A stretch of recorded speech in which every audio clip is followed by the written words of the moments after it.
สบายดีทุกคนวันนี้ก็สิมาแบ่งปันความรู้อีกเติมเนาะวันนี้สิมาแนะนำเกี่ยวกับวิธีการติดตั้ง Global Mapping ซึ่งว่าเราก็เข้าไปในโปรแกรมที่เราดาวน์โหลดมาแล้วเนาะก็มีแต่เข้าไปที่ Setup คลิกขวาแล้วก็ไปหาคำว่า Run Administration นี่เนาะ หลังจากนั้นเนาะมันจะแสดงทูลบาร์ตัวนี้ขึ้นมาเนาะกรณีที่ผู้ได้ติดตั้งใหม่เนาะเราจะเน็กไปเรื่อยๆเนาะแต่ว่าของข้าพเจ้าตัวนี้ได้ติดตั้งแล้วเนาะฉะนั้นข้าพเจ้าจะใส่รีแพร์เนาะเพื่อซ่อมแซมคืนนั้นถ้าของผู้ได้ติดตั้งใหม่ก็จะเน็กไปเรื่อยๆเนาะจากนั้นก็รอมันรันจนสำเร็จ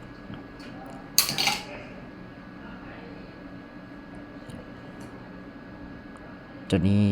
มันสามารถใช้ได้เนาะแทน ArcMap เนาะแล้วก็คิวต่างๆเนาะมันเป็นโปรแกรมแต่เป็นทีเนาะซึ่งถือว่าใช้ดีค่อนข้างดีเลยแหละเนาะตัวนี้สามารถ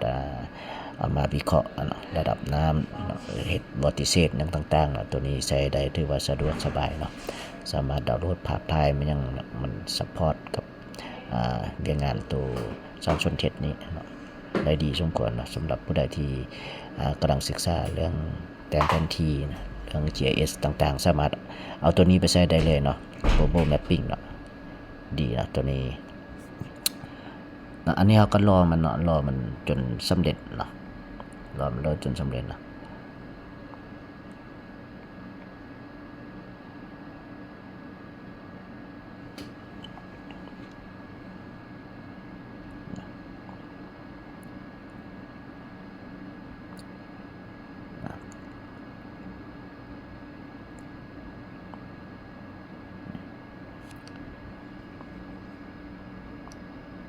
มันก็มีแต่รอเนาะ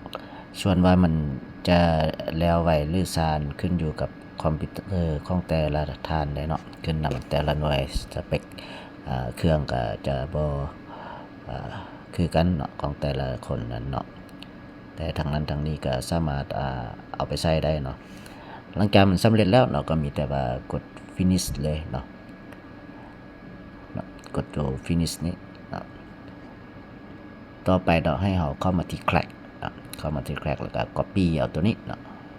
ลายเส้นมันนี้แหละเนาะก็เลยมา Copy Crack นี้ไปเนาะแล้วก็มาที่ Copy เนาะแล้วไปที่ Drive C เนาะเข้าไปที่ Drive C แล้วก็เข้าไปที่โปรแกรมเนาะอยู่ในนี้ก็คือโปรแกรมไฟล์เนาะเรากับเข้าไปที่โปรแกรมไฟล์ก่อนเนาะ จากนั้นก็ไปหาโฟลเดอร์ตัวนี้นี่เนาะ Global นี่แล้วก็มาpaste ใส่นี่เนาะเพื่อยังเพื่อว่าเป็นการ